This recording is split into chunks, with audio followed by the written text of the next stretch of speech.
Hi everybody, joining us now straight from the NEC stage is James Horne, Head of Accessible Vehicles. James, welcome to the studio. Hi Mark. Now, James is an expert in adaptations and is going to tell us how they can improve your driving experience. So James, there's a huge array of adaptations to choose from that make driving and traveling in the car easier or more comfortable for a wide variety of conditions. What is it that customers need to consider when choosing what's right for them? So you started by calling me an expert, Mark. That always worries me. It feels like you've set the bar really high. So there are loads of adaptations. There are adaptations to help you drive, adaptations to help you get in and out of the car, and adaptations to help you store things. So I say there's two places to start. The first one is motability.co.uk. All of the adaptations are listed there, and we've got an online questionnaire that helps you really narrow down what might be right. Okay. So I'd go to motability.co.uk. But if you're not even sure where to start, like I couldn't answer the questions, there are driving mobility assessment centres up and down the country, and they're charities run by, and in each one of those centres there are people who understand how your condition might mean that you need adaptation. So I'd go to motability.co.uk or speak to Driving Mobility. They're the two places to start, I think, because like you say, there are so many adaptations out there. Yeah. And can you tell us what kind of adaptations there are available on the scheme? Yeah, absolutely. So there is, so when you look at those ones that are to drive, Yes. you've got, so let's say that you struggle with lower body strength, or that you haven't got any legs, or that you can't feel what you're articulating on the pedals. We've got push-pull accelerators. Yes. So you can work the acceleration and brake with your hands. So that's massive for people if they've got lower body challenges. We've also got those adaptations I mentioned that help you with storage. We've got boot hoists. So if you use a scooter, for most people a scooter is just too heavy to lift. They've got big batteries, big wheels. So a boot hoist would let you pick the scooter up from the pavement and electronically on an arm move it into the boot of the vehicle. So that's the kind of adaptation you can get there. But again, there's lots of different ones. And then adaptations that are to help you get in and out of the car. So the one I always mention is the transfer plate. So if you're outside of the car, it's a plate that bridges the gap between the pavement and the vehicle. Okay. So you could sit backwards onto the plate and then pivot more easily into the car. Right. So we call that a transfer plate. But frankly, whatever your condition is, the chances are there is an adaptation that can help you with the vehicle, whether it's driving, getting in or out, or stowing the things you need to help get you mobile. Gotcha.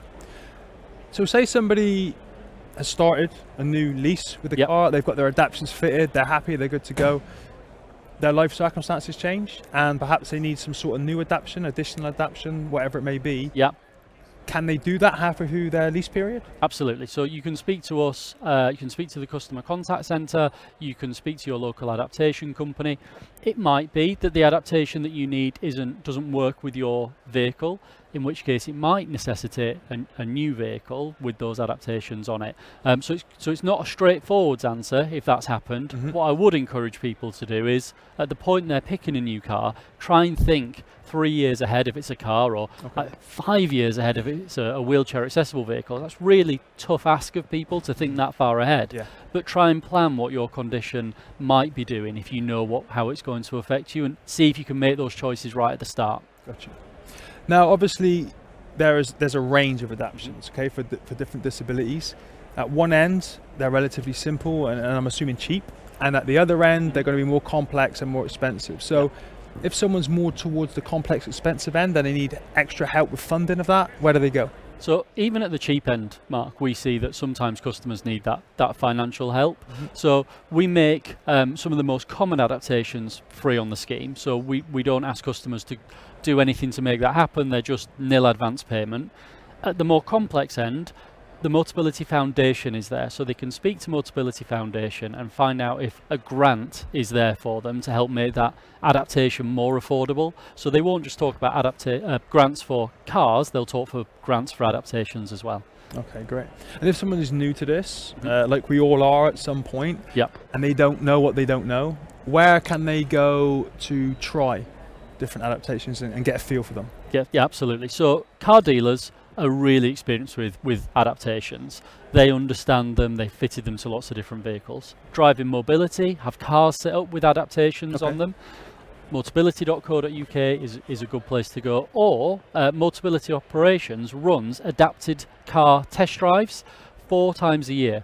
Oh, So really? we'll go to a location, we'll take a load of adapted cars, we invite customers along, a lot like the event that we're having today, and we say, come and try an adapted car, find out what's right for you. They're a great program, customers love them. Great stuff. Now here, I haven't read these yet. We Okay. have some questions from our audience at Ready. home. Are you ready? Yeah, I'm ready. Okay, so the first one is, does having an electric car impact the adaptations that you can have fitted? No. The great news is you can get the full range of adaptations on electric cars. You've got the same challenges that you have with space. So if a boot hoist won't fit in an electric car, then it wouldn't have fitted in the petrol or diesel car anyway. So, but the fact it's electric isn't changing the adaptation at all. Perfect. So do the adaptations impact the range of an electric vehicle? Oh, that's a great question. So most cars, people don't know this generally, so you've got the big battery that powers the car, but you've also, most cars have got the standard battery that we're all used to, so a 12 volt square battery that we've all seen before. Adaptations tend to run off that 12 volt battery. So the answer is no, adaptations don't use vehicle range. Great stuff. Now, can customers have multiple adaptations fitted to their car? Yeah, absolutely. So customers can have lots and lots of adaptations on their vehicle. It doesn't help if we just put one adaptation. We need to get as many on that vehicle as helps the customer. So yes, absolutely, you can have lots on it. Beautiful. Now, does the dealer need to know when ordering the car what adaptations are required? Yes, so the dealer will put the adaptations onto the application, but if you want to go to a dealer not knowing what adaptations you need, then you can do that. So you don't have to turn up already aware what adaptations you need. The dealer can help pick them. So, but yes, they will need to go on the application that the dealer submits for you. Gotcha. Now, bespoke adaptations, is that a possibility? I would say most adaptations end up being bespoke. No one condition affects 2 people the same way. So what we find is our installers, who are all up and down the country, we've got over 100 of them, they work with either the dealership or the customer to make that adaptation work with that customer and their condition. So whilst we don't say that you can have a bespoke adaptation, it will be made to work for you. Gotcha. And because of how long we've been doing this, most adaptations cover almost every condition. I've not yet seen something that can't be solved. Okay. And the last one, if a customer has an adaptive vehicle that they are really happy with, can they extend the lease on that car or transfer their adaptations to a new lease car? Okay, I'll answer the second part first. So we are working really hard on reusing adaptations. We don't reuse enough adaptations today. Lots of them come off the vehicle and they don't have a second life. So we need to, that's not great for the planet. It's not great in terms of the affordability of adaptations. So we've got to think about that. Our partners are working really hard with us on it. So we've got some boot hoists as an example. There's other things that you can take from one lease to another. That'll all happen in the background. You won't have to do anything as a customer. We'll just sort it in the background and it'll get done. But you'll know we're going to do it, obviously. Okay. Can you extend your lease? I recommend that people look for the new vehicle at the end of their 3 years and get the adaptations on it that work for them. So I don't think people should necessarily extend the lease if it's just about the adaptations.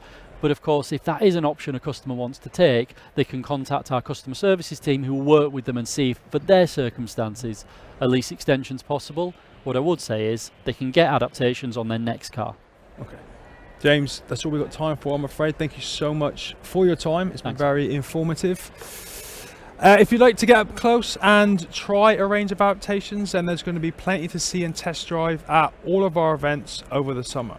Thanks again to James and to everyone who's joined us today. Now we're going to go over to Helen, who is in the adaptation area with Dale Groves.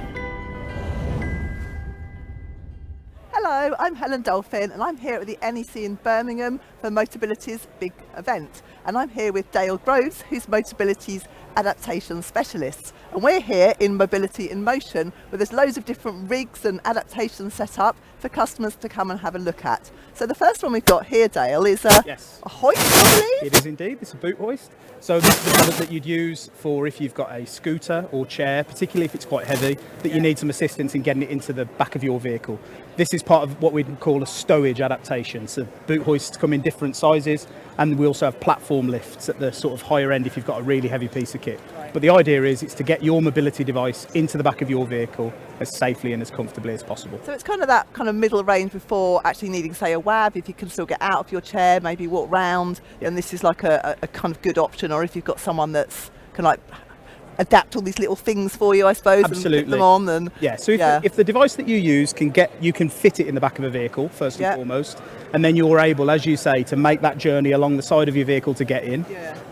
Perfect for you, absolutely perfect, and it takes away the strain of having to pick up what can be very, very heavy equipment and putting it into the back of a car. And does it fit in anything? Like, do all Motability Scheme cars? So there are some considerations. So this is an interesting product because it's a folding hoist. So this arm will fold down. So the main consideration you've got, if you look at the bulk of the product here, this is the bottom, this is the top. So you've got that, if you imagine the boot aperture or the opening in your vehicle, you're restricted mainly by the dimensions. If you want to keep your rear seats, also how far forward that arm actually is mounted in the vehicle can impact on that. And then the size of your kit that you're actually storing in there. If you've got quite a sizable powered chair or scooter, that potentially will limit use of the rear seats. So that kind of stuff you've got to think about.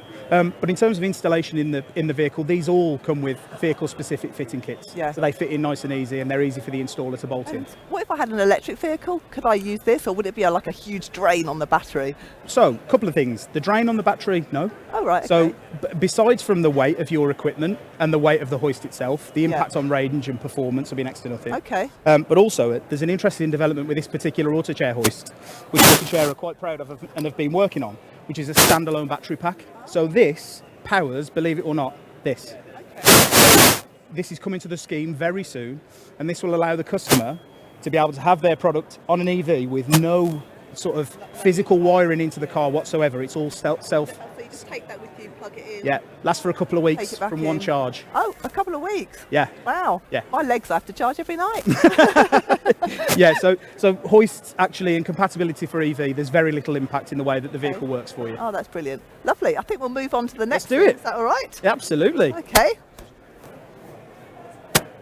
So here we've got a rig, I believe, and the last time I saw one of these was when I had my assessment to see if I was actually fit and safe to drive, which, gosh, must be about 25 years ago. Unbelievable. So yeah, they are. This is the same piece of equipment. So a rig. This is adjustable in height, so you've got some buttons on here that can set it. And the idea of having this here today is a wheelchair user or someone who intends to drive with an adapted vehicle, they can get a feel for the fit and finish and the fall of the controls.